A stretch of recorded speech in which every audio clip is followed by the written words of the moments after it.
Now, your latest news update from Western Mass News. I'm Chris Mazzano with a look at your headlines. 2 fires set inside Amherst Pelham Regional High School earlier on Thursday, with students dismissed early as well. Amherst Fire Chief Tim Nelson telling Western Mass News they were called to the school just before 10:30 Thursday morning. 2 fires were set in bathroom towel dispensers. He added that a teacher was able to put one of the fires out with a fire extinguisher before fire crews arrived. The second fire went out on its own. Students were briefly evacuated and were dismissed from school early. A Westfield woman's been arrested accused of making threats against Boston Children's Hospital.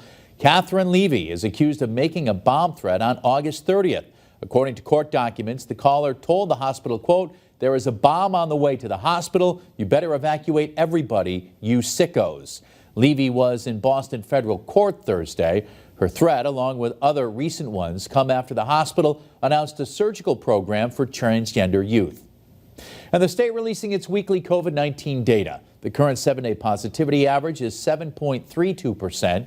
The state says it's conducted 125,254 PCR tests over the last 6 days.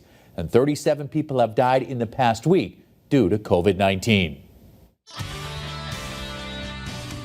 I'm meteorologist Jana Brown with a check of your forecast. Sunshine is back for Friday. It'll be a chilly start in the morning with some low 40s expected, but a nice rebound. And temperatures in the afternoon, seasonably cool. We'll see highs hitting low 70s throughout the Pioneer Valley. Keep that in mind if you're headed to the Big E. And then once you start getting into the hills, temps will only make it into the middle and upper 60s. We'll also have lighter breezes out of the northwest at 5 to 10 miles an hour and still very dry and refreshing.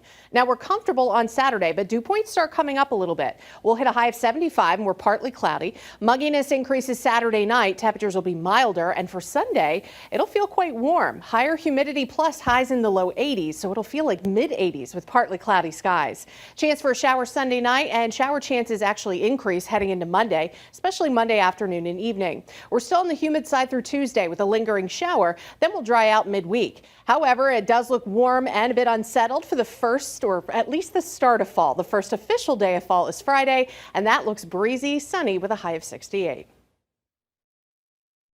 Stay with Western Mass News on air, online, and on our app throughout the day for breaking news, weather, and exclusive content.